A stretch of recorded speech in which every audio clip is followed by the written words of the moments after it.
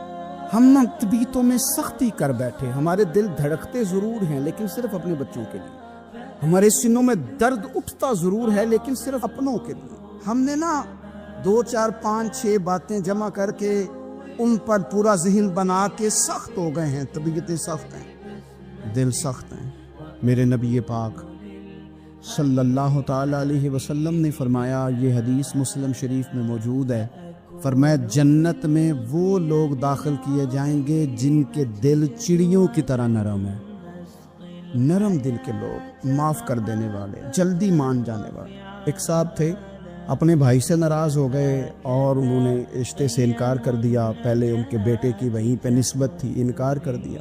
کئی لوگوں نے ان سے کہا, میں نے بھی کہا, تو وہ کہنے لگے پیر صاحب عزت بڑی کرتا ہوں آپ کی, لیکن میں مرد ہوں, ایک دفعہ نہ کر دوں تو پھر ہاں نہیں کیا کرتا. تو میں نے اس صاحب سے کہا, میں نے کہا یوں نہ کر, اگر صبح قیامت تیرے بارے میں کوئی سخت فیصلہ آ جائے اور رب کو منانا ہو کسی مقام پر تو کیا کہے گا؟ بہانے بنا بنا کے ہم سخت ہو گئے, دل اتنے سخت پتھر کر لیے, میں فلاں ہوتا ہوں جی, میں نہیں دوبارہ کسی کی سنتا. اور خدا کے بندو, میرے نبی پاک علیہ السلام نے فرمایا مومن تو اس طرح ہوتا ہے جس طرح اونٹ کے ناک میں نکیل ہوتی ہے, بٹھا دو تو بیٹھ گیا, اٹھ جاؤ تو اٹھ گیا. اور حضور نے فرمایا وہ لوگ جو بہت بد اخلاق ہیں, جھگڑالو ہیں, فسادی ہیں, سخت دل ہیں, وہ لوگ جنت میں نہیں جائیں گے. جو جھگڑے کرتے پھرتے ہیں جھگڑالو لوگ ہیں. عزیز دوستو, اپنی زندگی کے اندر طبیعت میں نرمی, اگر طبیعت نرم ہو گئی نا جی, مزاج میں نرمی آ گئی, تو پھر آپ محسوس کریں گے کہ آپ معاف کرتے بھی جلدی ہیں اور معافی دیتے بھی جلدی ہیں. پھر آپ کے تعلقات بچیں گے, آپ کی نسبتیں بچیں گی, آپ کے بہت سارے رشتوں میں قربت آئے گی, ٹوٹیں گے نہیں. ایک تو دل نرم کرے, کسی شخص کے بارے میں دل میں کوئی بات ہے تو اسے معاف کریں اور معافی دے. کچھ لوگ بالکل ٹھیک ٹھاک ہوتے ہیں, کوئی ناراضگی نہیں ہوتی, لیکن آپ نے بچی کی شادی کا کارڈ دیا نہیں تو اور ناراض ہو جاتے, اور پھر آپ سمجھا رہے ہیں, قائل کر رہے ہیں, وہ تیار ہی نہیں ہے قائل ہونے کو. سنو, اور اس حدیث کو یاد رکھنا, نبی پاک صلی اللہ تعالی علیہ وسلم نے فرمایا جس کے پاس اس کا بھائی عذر لایا, بھائی معافی مانگنے آیا اور پھر اس نے معاف نہ کیا, اللہ کے حبیب فرماتے میرے حوض کوثر پہ نہ آئے. تو سخت ہو کے بیٹھ گیا, تو کہتا ہے میرے سے پہلے سنے, میں آپ کو بتاؤں اس نے میرے ساتھ کیا کیا. اور ٹھہر جا, اگر حساب کتاب کے بعد معافی والا اصول رکھ لیا جائے کہ پہلے حساب کتاب ہوگا, غلطیوں کا مداوع ہوگا, پھر معافی ہوگی, تو یہی حساب اگر رب کریم بندوں کے ساتھ کرے تو پھر میں اور آپ کدھر جائیں گے. تو اس سادی بات پہ آ جاؤ نا, تو 2 جملوں میں حضور نے سمجھائی ہے. فرمایا تم رب کے بندوں کو معاف کر دو, اللہ تمہیں معاف کر دے گا.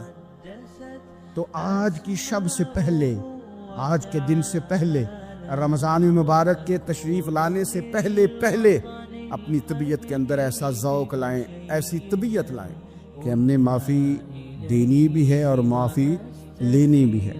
بعض اوقات ہم رسم ادا کرتے ہیں شب برات سے پہلے, یہ سوشل میڈیا پہ چل گیا, فلانے کو فلان کہہ دیا, اگر کوئی کبھی ہوئی نا تو معاف. ایسے تو نہیں نا معافیاں ہوتی. ہمیں پتہ ہوتا ہے ہم سے کون ناراض ہے, ہمیں خبر ہوتی ہے ہم نے کس کو تکلیف دی, ہمیں پتہ ہوتا ہے کس نے ہمارے لہجوں سے پریشانی پائی ہے, کون ہے جو ہماری وجہ سے اذیت کا شکار ہے, تو اس سے جا کے معافی مانگے, تو یہ چیزیں معافی کا سبب بن جائیں گی. حضرت مصعب ابن عمیر بڑے مالدار تھے اور بڑے مہنگے جوڑے پہنتے تھے, پھر اللہ نے کرم کیا اور حضور کی غلامی میں آ گئے. میں حضرت مصعب ابن عمیر کو پڑھ کے نا ایک جملہ میں نے نیچے لکھا ہے, میں نے کہا اس کا مطلب ہے کہ سوٹوں میں, کوٹھیوں میں, گاڑیوں میں سکون نہیں, سکون تب بھی ہے جب ضمیر مطمئن ہو جائے. مالدار آدمی تھے پر یہاں پھٹے پرانے کپڑوں میں آ گئے, اس لیے کہ وہاں سب کچھ تھا, دل مطمئن نہیں تھا. تو پہلے حبشہ گئے ہجرت کر کے, پھر مکے واپس آئے. نوجوان آدمی, بوڑھا آدمی نہیں, جوان. نبی پاک صلی اللہ علیہ وسلم نے ڈیوٹی لگائی, فرمایا مدینے مجھ سے پہلے جاؤ, جا کے تبلیغ کرو. یہ وہاں گئے, کسی کے گھر میں, حضرت اسد بن زرارہ رضی اللہ تعالیٰ عنہ کے گھر میں ڈیرا لگایا. وہاں بنی ظفر کا ایک گھر تھا, ایک حضرت اسد بن زرارہ کا, وہاں تبلیغ کرتے, دین بتاتے. جوان آدمی اور امیر آدمی, منت کرنے کی کیا ضرورت ہے, کسی کی منت کرنے کی کیا ضرورت ہے, پر دروازے رسول پہ آئے نا. حیدر شاہ اس گلی کدے نہ رول دی, پر ہم تے رول گئیاں.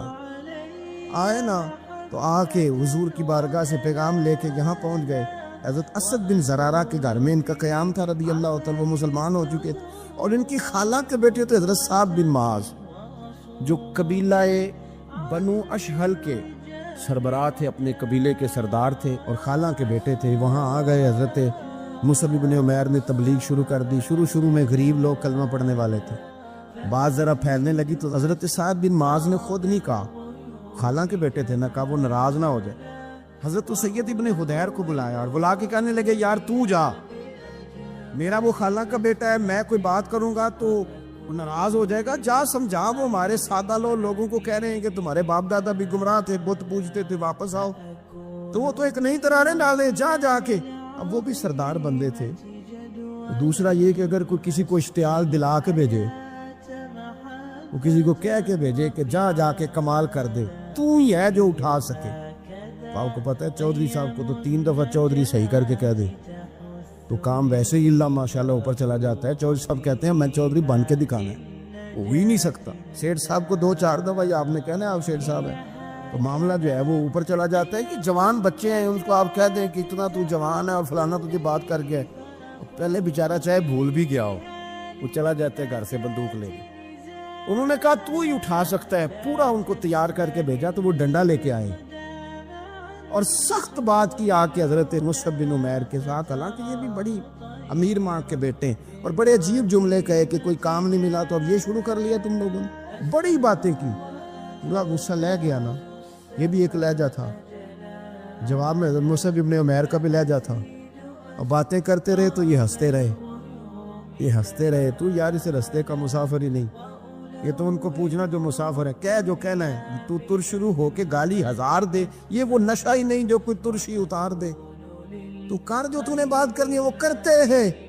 جب غصہ ٹھنڈا ہو گیا, سارا کچھ کہہ چکے, تو حضرت مصعب بن عمیر کہنے لگے جی آپ نے ڈانٹا ہے, ہم تو تیار بیٹھے ہیں جانے کے لیے. گئے, بس 2-3 باتیں ہماری بھی سن لیں گے. میں کہا سنائیے. 2-3 آیتیں پڑھی قرآن پاک کی,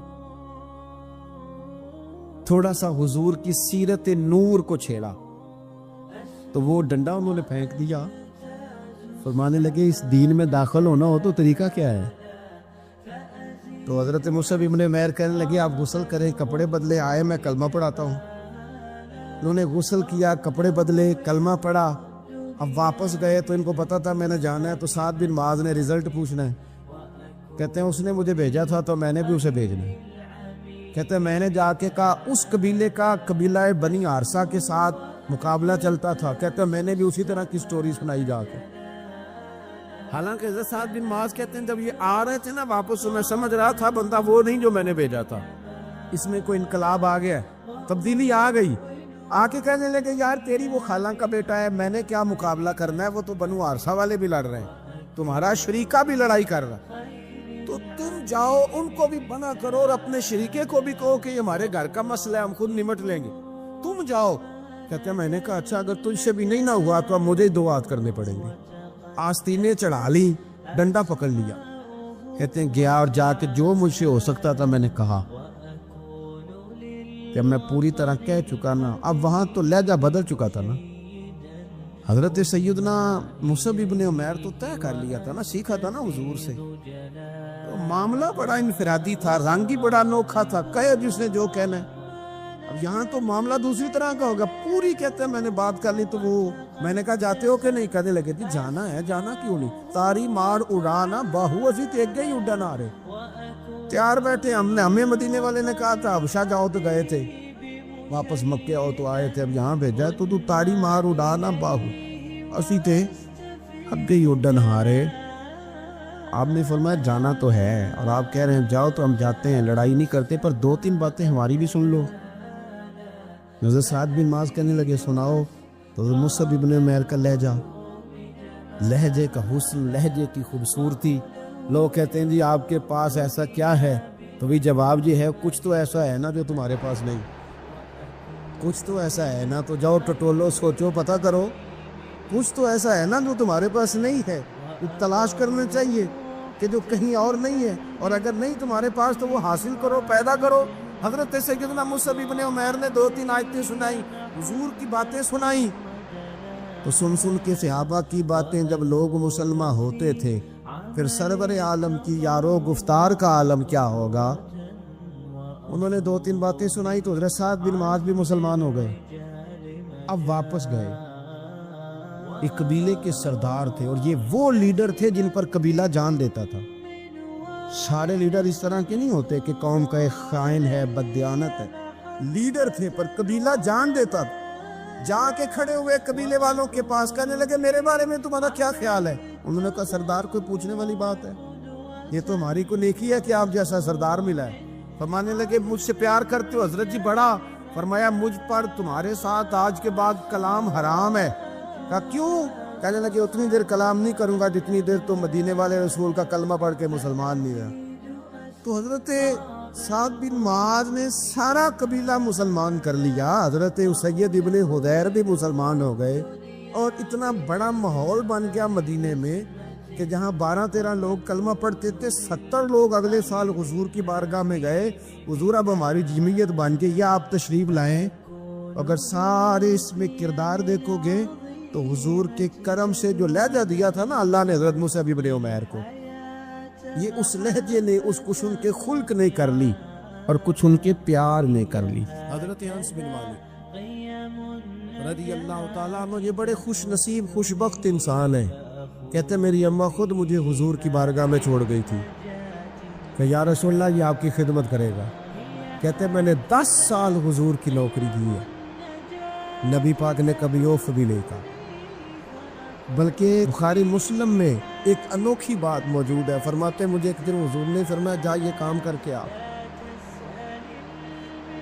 کہتے میرے دل میں یہی تھا کہ فوراً جاؤں گا. اسی طرح لفظ موجود ہے, میرے دل میں تھا جاؤں گا کر کے آؤں گا. حضور نے فرمایا کر کے آ. دل میں پکا ارادہ تھا جاؤں گا, لیکن اپنی زبان سے میں نے کہا حضور میں نے کوئی نہیں جانا. یہ کیوں بات کی؟ یہ ذرا لاڈ کے ساتھ کی, یہ ذرا ناز کے ساتھ کی, یہ ذرا نا محبت کے ساتھ کی, یہ ذرا حضور جو پیار کرتے تھے نا اس پیار کو سامنے. حضور میں نے نہیں جانا. تو کہتے ہیں حضور تھپکی دے کے یہ غلام سے بات ہو رہی. حضور فرمانے لگے چل نہ تجھے کہا نہ جا کر کے آ. کہتے میں چلا گیا, اسی ارادے سے گیا تھا جاؤں گا, لیکن رستے میں جب میں گیا تو بچے کھیل رہے تھے, میں نے بھی کھیلنا شروع کر دی.